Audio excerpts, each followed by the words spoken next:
रे सुनल रे भैया, रे सोरहरिया रे गढ़ के, रे लागै रे भैया रे तीर, रे वीर रे परै रे भैया रे जासर है सिंह, रे छोटा रे भाई के रे नावर परै भैया रे कागा सिंह रे किला सोरहरी में, रे ओकरा से छोटा के नाम रे परै रे भैया झगड़ू रे कागल गैया।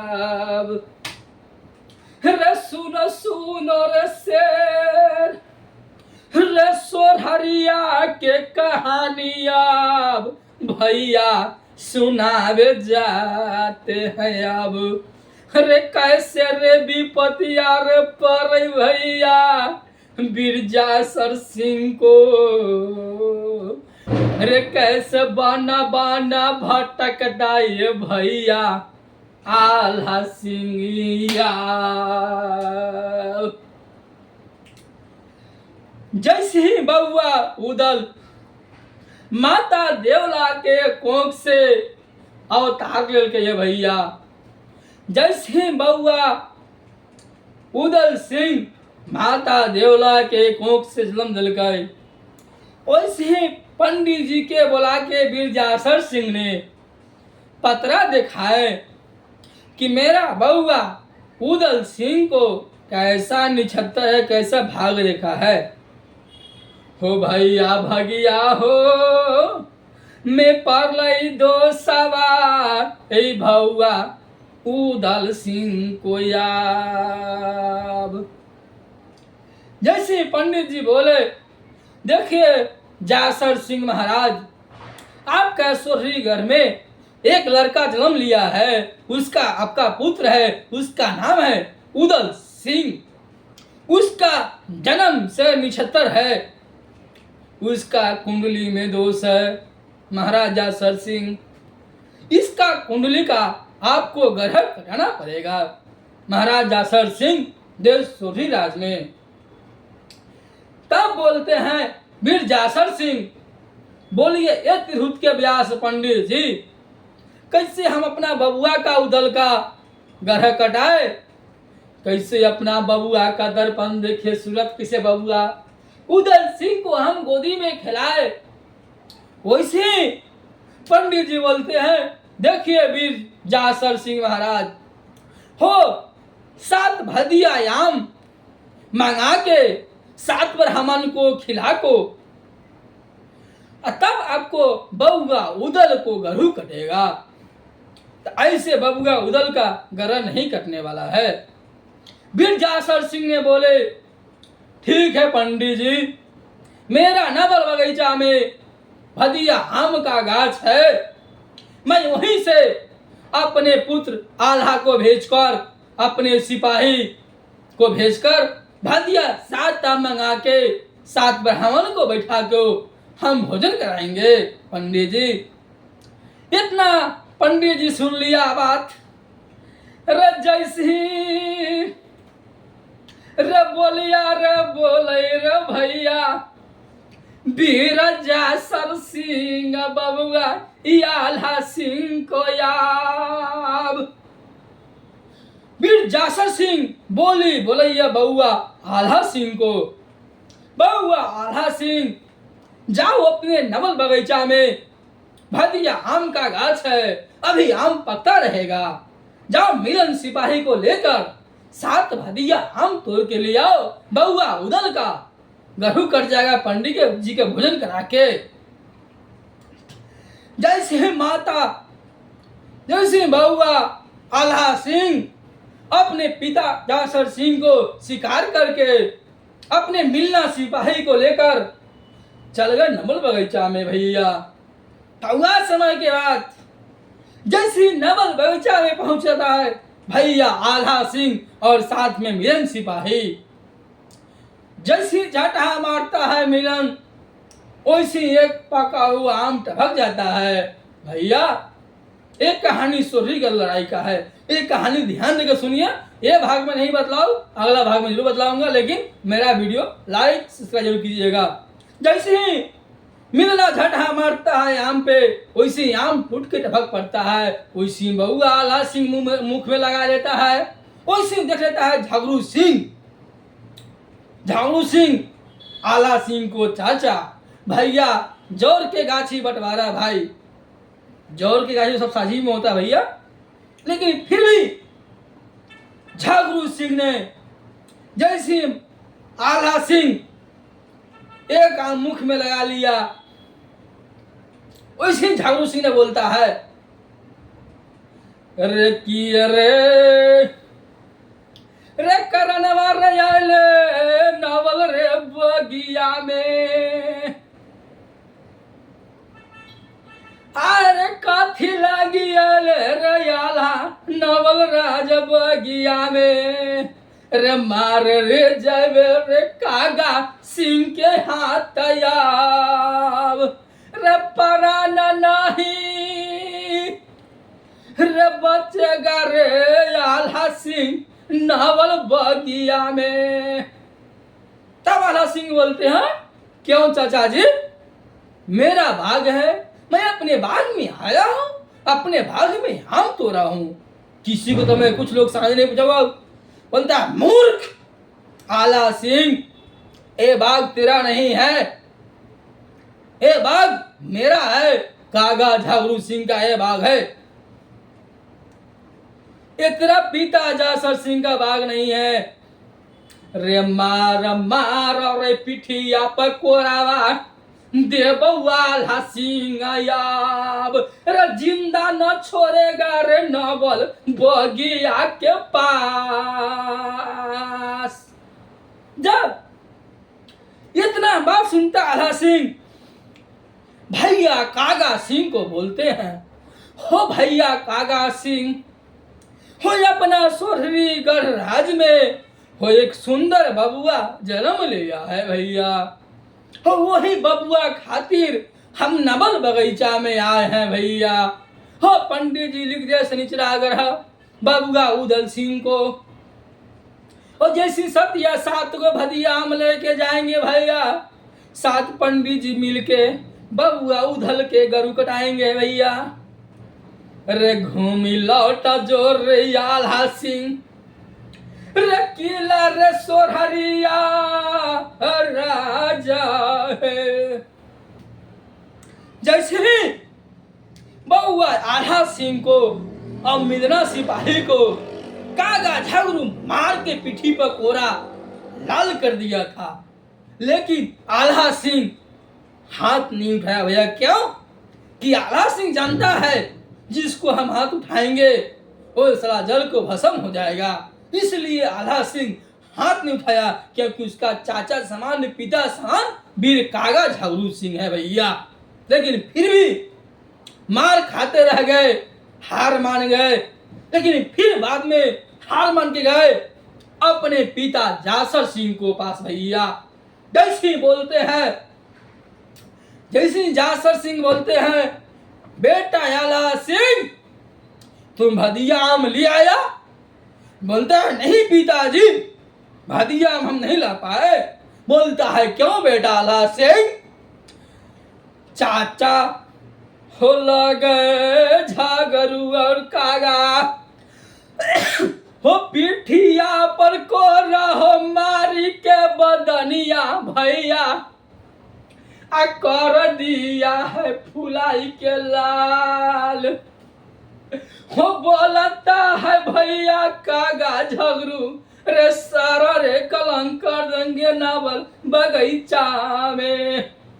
जैसे ही वीर जासर सिंह को आला सिंह ने बात इतना बतलाया भैया, ऐसी वीर जासर सिंह अपने मन में ठान दिया बगिया नहीं रहेगा, नहीं बजेगा बांस, नहीं बजेगा बांस लोई, बगिया को हम कटवा देखते हैं। बरही लोहार के बुलवा कर नवल बगीचा को वीर जासर सिंह ने कटवा कर 3 टुकड़ों में कर दिया। एक जासर सिंह, कागा सिंह, झगड़ू सिंह को, तीनों बगीचा को 3 भाग में कटवा के कर दिया। लेकिन फिर भी वहां पर कागा झगड़ू पहुंच गए। वहां भी लड़ाई ठानी गया, लेकिन लड़ाई बहुत विस्तार है, एक का कितना नहीं, लेकिन हम शॉर्ट में सुनाते हैं, या कोई प्रोग्राम नहीं कर रहा हूं, प्रोग्राम में सुना सकता हूं। जैसे ही भैया कागा सिंह, झगड़ू सिंह नवल बगीचा में पहुंचे और वहां पर उनका चाचा वीर जासर सिंह थे। बरही लोहार के बोलवा के जितना आम का बगीचा, जितना सब कुछ का बगीचा कटवा के 3 हिस्सों में करवा दिया। तब वीर जासर सिंह बोलते हैं, सुनो कागा झगड़ू, अपने अपने हिस्सा लेके अपने राज्य में जाओ। तब बोलता है झगड़ू सिंह, नहीं चाचा जी, मेरा बगीचा है, मैं हिस्सा लेके जाने वाला नहीं हूं, मैं हिस्सा नहीं लेके जाने वाला हूं, मेरा बगीचा है, आप क्यों कटवाए। लेकिन भैया वहां से कहानी बहुत लंबा हो, लेकिन शॉर्ट हम बता रहा छियो। जब जैसे ही आपस में समझा बुझा के, जैसे ही वीर जासर सिंह बउआ आल्हा के संग अपने महल में गए, ठीक है, जैसे ही वीर कागा सिंह, झगड़ू सिंह छल करके वीर जासर सिंह को महल में पत्र भेजा। कौन सा पत्र भैया भेजे? क्या जासर सिंह को पत्र भेजे कि चाचा जी, मैं श्री सत्यनारायण भगवान का पूजा अपने किला सुररी में रखा हूं, चाचा जी आप आके हमको पूजा को प्रसाद खाइए, पूजा के सफल उठाइए। क्योंकि भैया ये पूजा का प्रसाद नहीं है भैया, ये कहानी हम जानते हैं, लेकिन झगड़ू सिंह जानता है, लेकिन कागा सिंह जानता है, लेकिन वीर जासर सिंह नहीं जानता है, लेकिन आल्हा सिंह जानता है, देवला भी जानती है, लेकिन फिर भी वो बोल नहीं सकती है, क्योंकि विधि के विधान वही है, जो दुनिया रचा है वही है। वैसे कागा सिंह, झगड़ू सिंह अपने चाचा वीर जासर को निमंत्रण दिया देश सुररी में, चाचा जी मैं श्री सत्यनारायण भगवान का पूजा अपने महल में ठाना हूं, चाचा जी आप आके हमको पूजा का शोभा बढ़ाइए। जैसे ही बोलता ठीक है बेटा कागा झगड़ू, मैं जरूर आऊंगा तेरे पूजा में।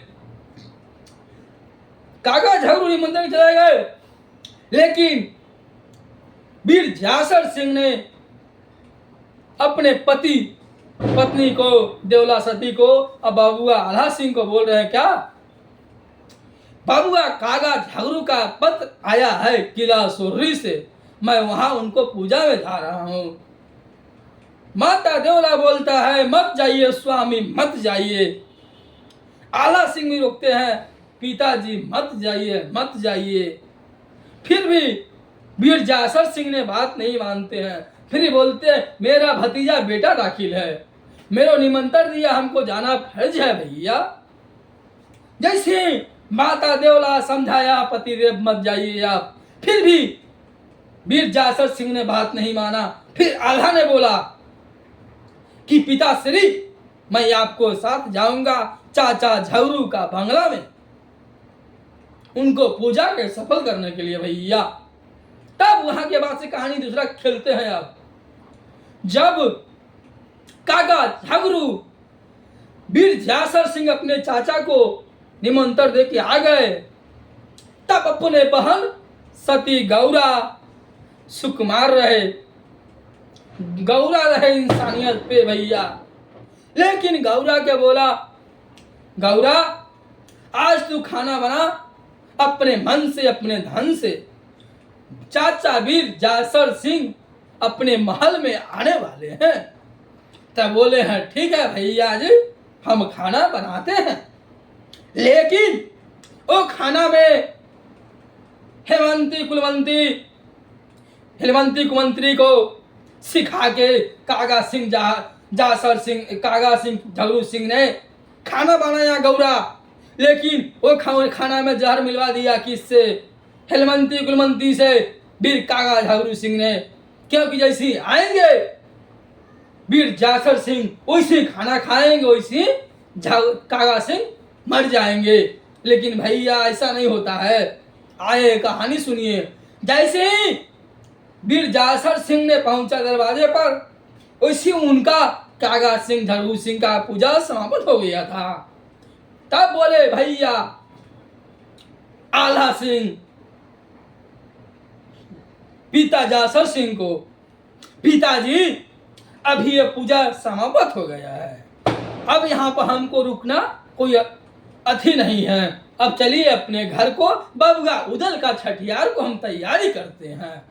तो वैसे बोलते हैं कागा सिंह झगड़ू सिंह, चाचा जी आपको लिए हम प्रसाद रखे हैं। पूजा तो हो गया, कोई दिक्कत नहीं है, लेकिन आप प्रसाद पा के जाइएगा किला सोहरी से अपने महल में।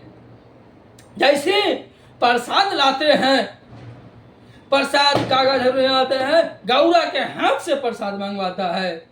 जैसे प्रसाद वीर जासर सिंह को हाथ में पड़ता है, वैसे ही आला सिंह को नजर पड़ जाता है प्रसाद में माछी पड़ा हुआ है। भैया माछी पड़ा हुआ है। जैसे माछी देखता है आल्हा सिंह, वैसे बोलता है पिताश्री अब ये प्रसाद मत पाइए, ये प्रसाद में माछी मर गया हुआ है, ये प्रसाद को आप फेंक दीजिए।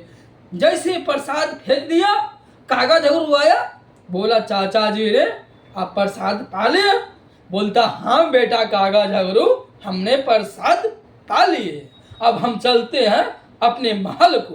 तब बोलता है नहीं चाचा जी, मैं बनारस मेला से मैं तेगा मंगाया हूँ। वो तेगा को आपको जचने का है चाचा। हरिद्वार मेला से तेगा लेके आया हूँ चाचा। हर एक मेला से मैं तेगा लेके आया हूँ, लेकिन मेरा तेगा कोई पक्का साबित नहीं हुआ चाचा जी। चाचा वीर जासर सिंह जरा हमको आप तेगा चेक कर दीजिए। बोलता है ठीक है बेटा कागा झगड़ू, आप तेगा ले आओ, मैं तेगा चेक कर देता हूँ आपको, कौन सा तेगा आपका कच्चा है कौन सा पक्का है। जैसे ही भैया जैसे ही कागा झगड़ू तेगा निकाल के लाए, दिए चाचा जासर सिंह के जांचने के लिए। सब तेगा को कागा सिंह लाए, लेकिन जासर सिंह ने सब तेगा के तोड़कर फेंक दिए। तब बोलते हैं बेटा कागा झगड़ू तेरा ये लोहा कच्चा है तेगा का।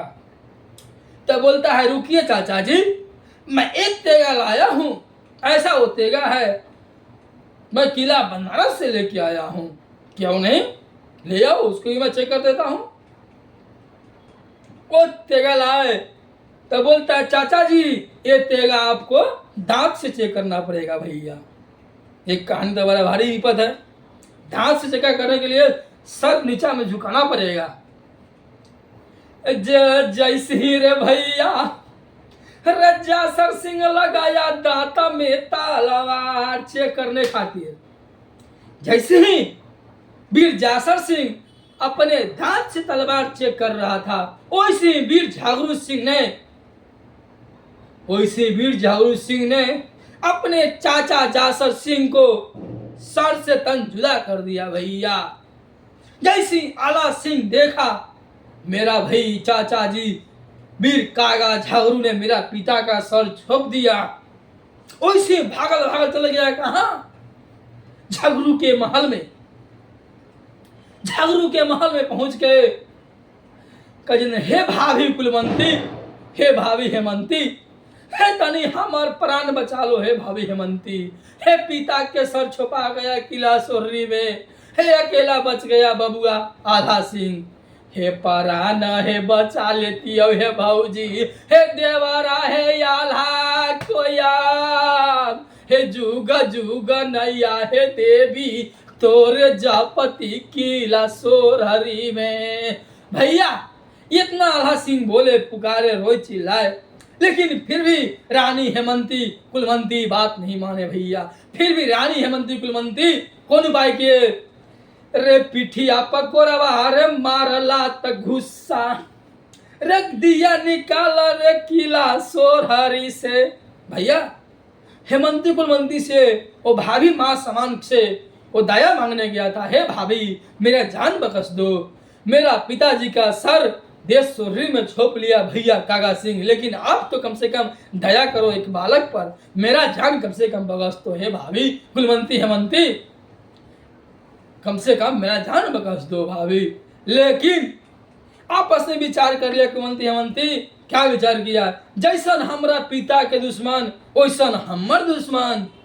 तो हेमंती कुलवंती झाड़ू से मार पीट के बीर आल्हा सिंह को भगा दिया। भैया बीर आल्हा सिंह को भगा दिया झाड़ू से मार के। लेकिन बीर आल्हा सिंह जाके पहुंचा अपना कहा, बहन गौरा के पास। सती सुकुमार बहन गौरा देश सोर्री गणराज में है। सती सावित्री उनको पास जाके पहुंचा, हे तनी एक लोटा पनिया पियता बहनिया, है गौरा है साथी सुकुमार, है पानी बिना सुखैया आयाल्हा के करे जवा। जैसे ही हेमंती कुलवंती मार पीट के भगा दिया भैया, वैसे गौरा के पास पहुंच गया बहन गौरा, उसके पास आल्हा सिंह पहुंच गया। जैसे ही लोटा में पानी भर के बहन गौरा अपने बबुआ आल्हा सिंह को पिला रहे थे, वैसे वीर जासर सिंह कागा सिंह ने पानी को लात से मार के फेंक दिया भैया। लेकिन फिर बात में कहानी बहुत लंबा है भैया, अगले भाग में सुनिए। जय हिंद जय भारत, जय निषाद राज, महाबागर लड़ाई सोर्रीगढ़ का लड़ाई। जय हिंद जय भारत।